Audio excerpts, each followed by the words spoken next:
So thank you and welcome everyone to the first webinar of our co-production series. Thank you so much for coming along to the session today. These sessions are really open to everyone, whether you know a lot about co-production already or you've just heard of it and you want to know more. They're open to anyone who's got an interest in co-production.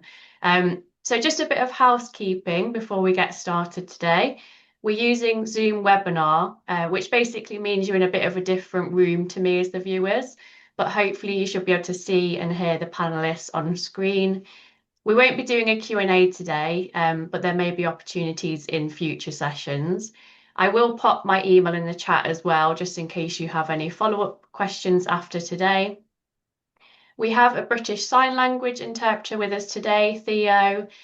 He's on screen alongside the other panelists, and I have spotlighted him as well. You can also click on a button at the bottom, it should say interpreter, and that will just bring him up in another screen, which you can then resize and move if that's something that is preferable to you. We also have closed captions, so if you press the CC button on the bottom bar, that will bring up the closed captions for you. So just before we get started, I'll just introduce myself in case you don't know who I am. So I'm Liddy and I work at Disability Rights UK. And if you don't know who we are, we're a disabled people's organisation, which means we're led by disabled people.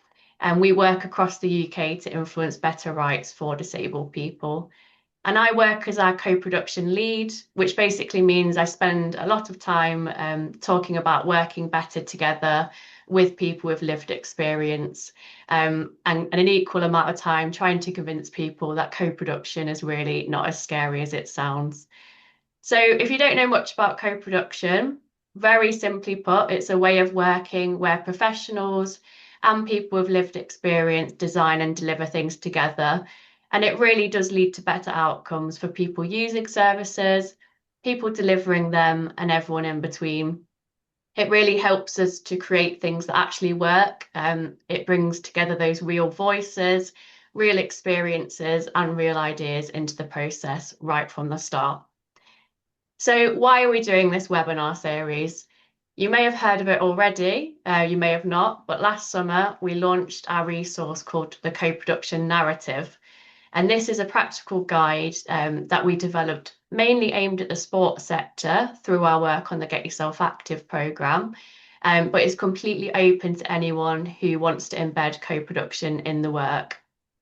So feedback from this resource has been really good. But we all know when you create resources like this, sometimes they can get a little bit forgotten about or fade into the background once that kind of launch day excitement settles down. So this series is really designed to keep the conversation going and help bring the narrative into everyday practice. And the series itself was co-produced with the same group who helped to create the narrative, some of who are on screen today. And together we've worked to shape the topics and the sessions you'll be watching over the next couple of months. So I'll pop the link in the chat when I've finished talking with the narrative so you can explore it in your own time. You might want to go and have a look at it after this session. The sessions over the next few weeks, they're going to be short, so hopefully you can fit them into your busy schedules a bit better.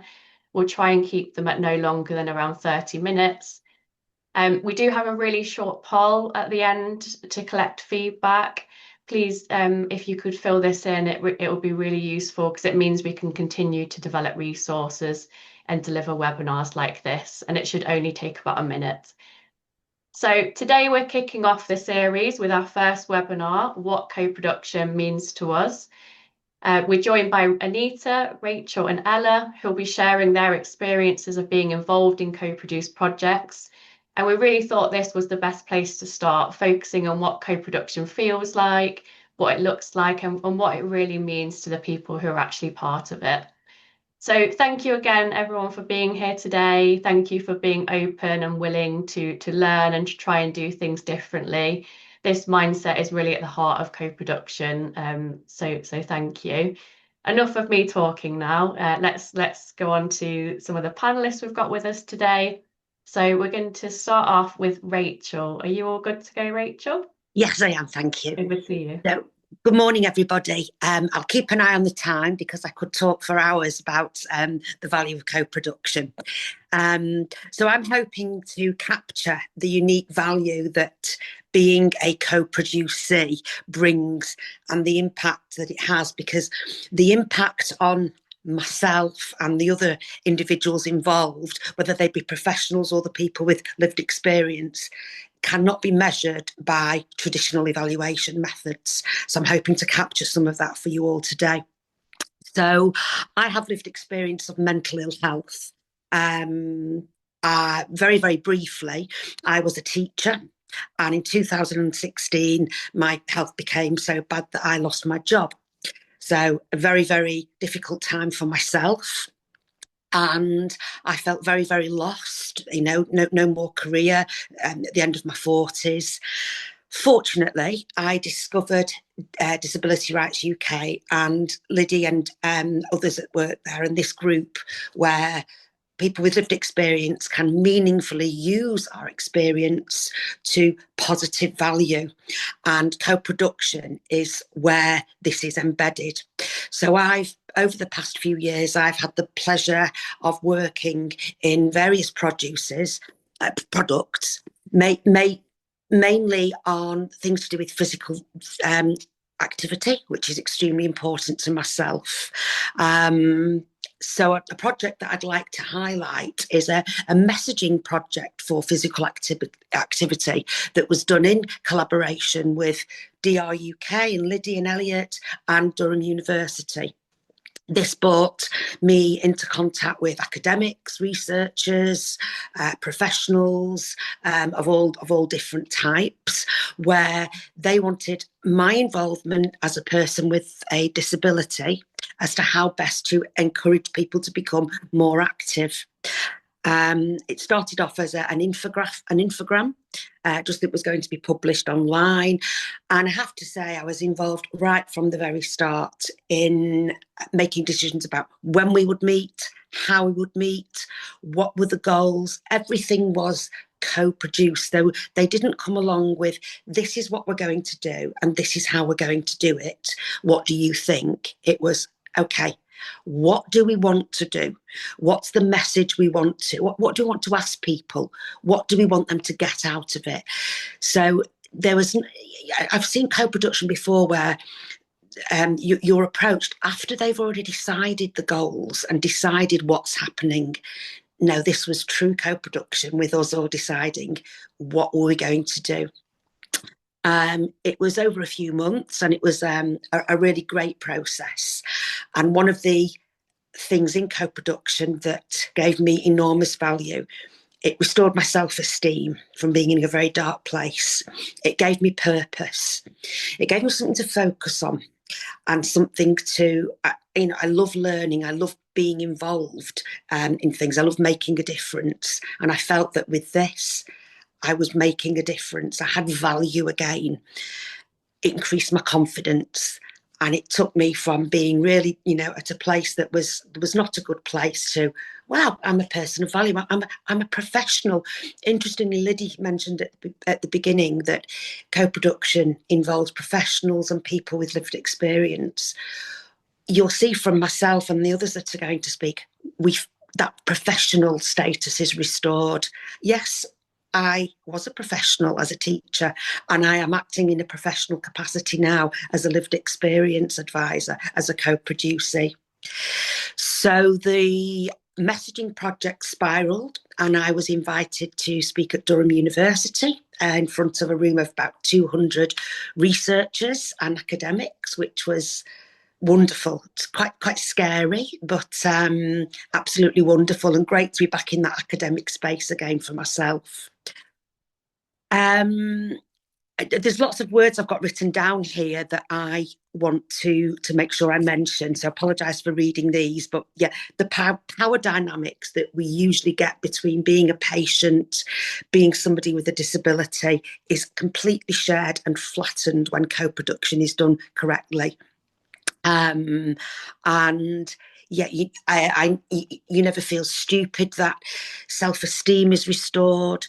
You can't. It's the priceless. The sense of connection again to people, the sense of value, and of particular importance there today, when the current government climate is really demonising people with disabilities and people who are claiming social security benefits, and we're made to feel as though we are wrong and worthless.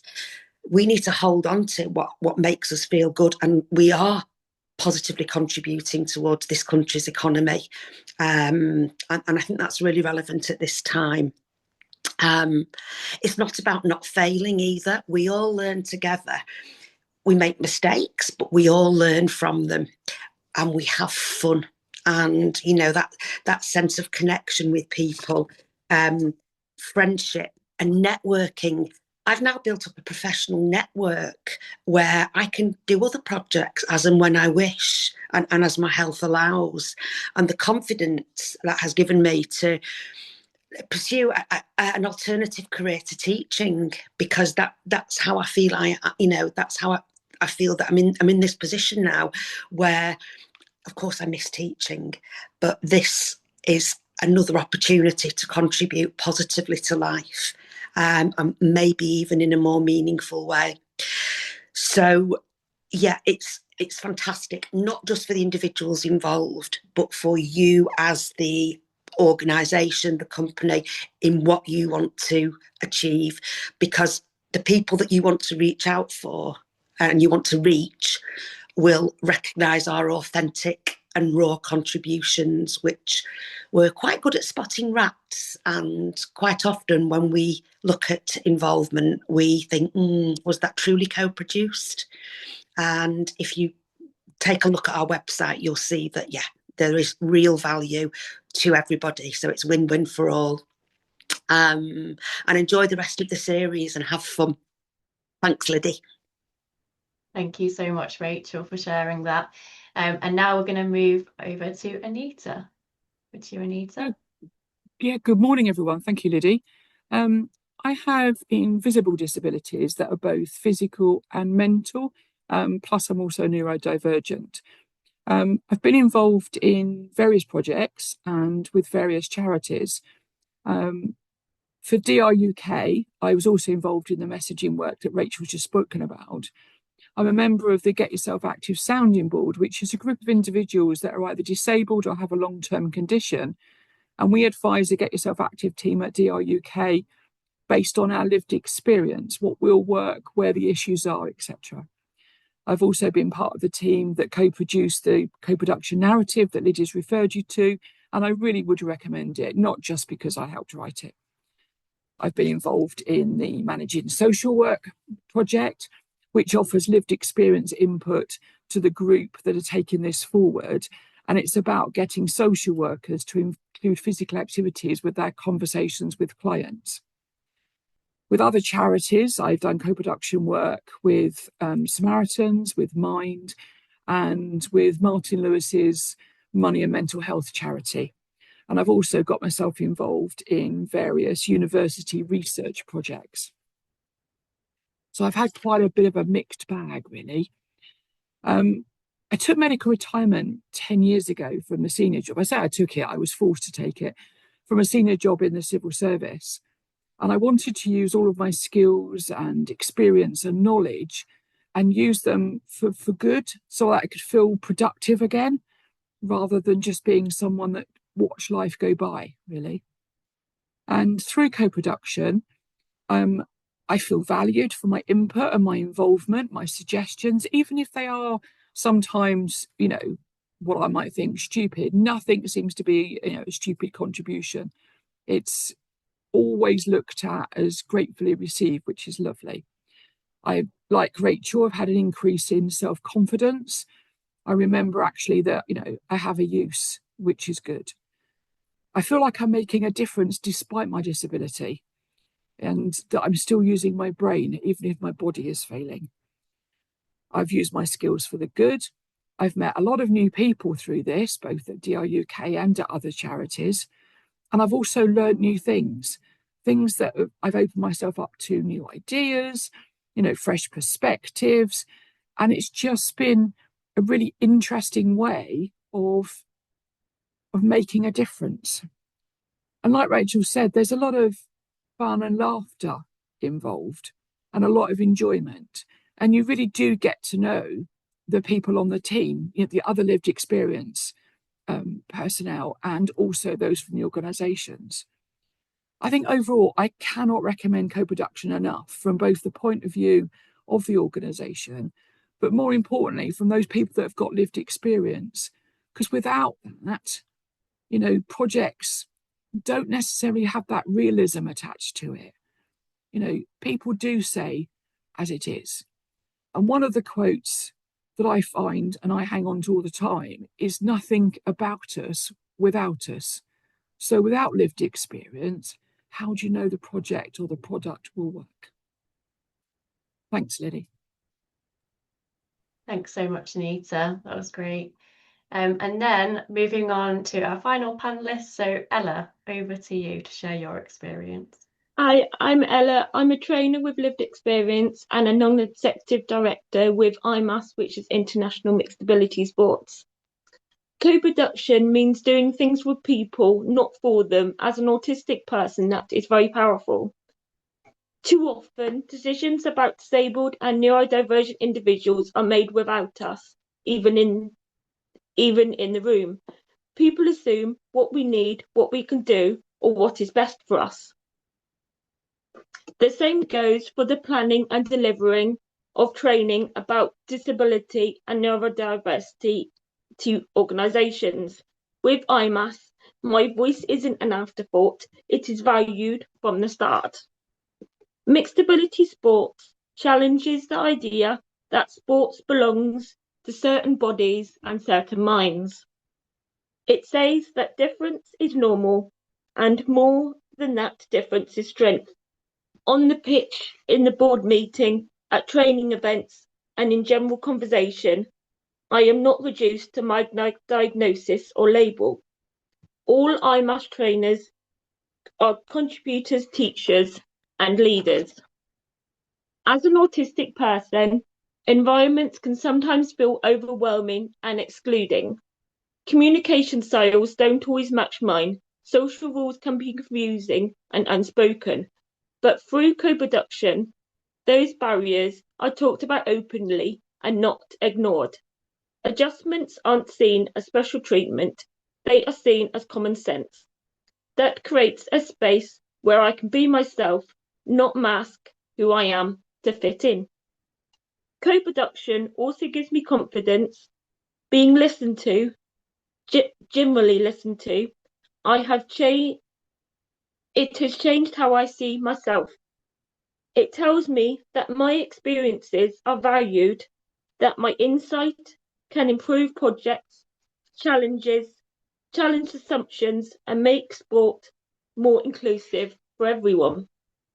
What I love about IMAS is that it doesn't aim for perfection, it aims for fairness, respect, and learning together. Co-production accepts that real inclusion takes time, patience, and honesty. This approach suits me. I like clarity, collaboration, and knowing where I stand. Being autistic also means I often notice when systems don't make sense. Through co-production, I can point those things out, not as criticism, but as on contribution instead of being seen as difficult or too direct. My perspective is recognised as useful, and that is very powerful. Co-production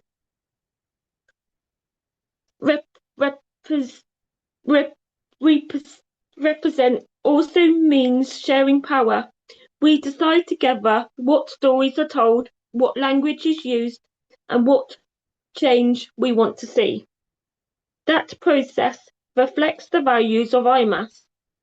These presentations shape sport because they reach coaches, organisers, healthcare professionals, policymakers, and volunteers. When they hear directly from disabled people, who are confidently explaining what works and what doesn't work. It shifts responsibility. Inclusion stops being seen as optional or nice to have. It starts being understood as essential. This work has helped me grow too. I've developed communication skills, self-advocacy, and belief in my own abilities. I've learnt that leadership doesn't look one way. You don't have to be the loudest person in the room to make an impact. Most importantly, co-production with IMAS has shown me what real inclusion looks like. Not tokenism, not box ticking, but shared ownership, shared responsibility, and shared success. Thank you very much for listening. Thank you so much, Ella, and thank you to all of you, Anita, Rachel, and Ella. I know it's not easy coming on here and talking in front of so many people, but thank you for being so open and honest and sharing your experiences. And thank you to all of you who are joining us for today's session as well. I hope you found that really useful and inspiring as well to find out, what co-production is really meant to people that are involved in it.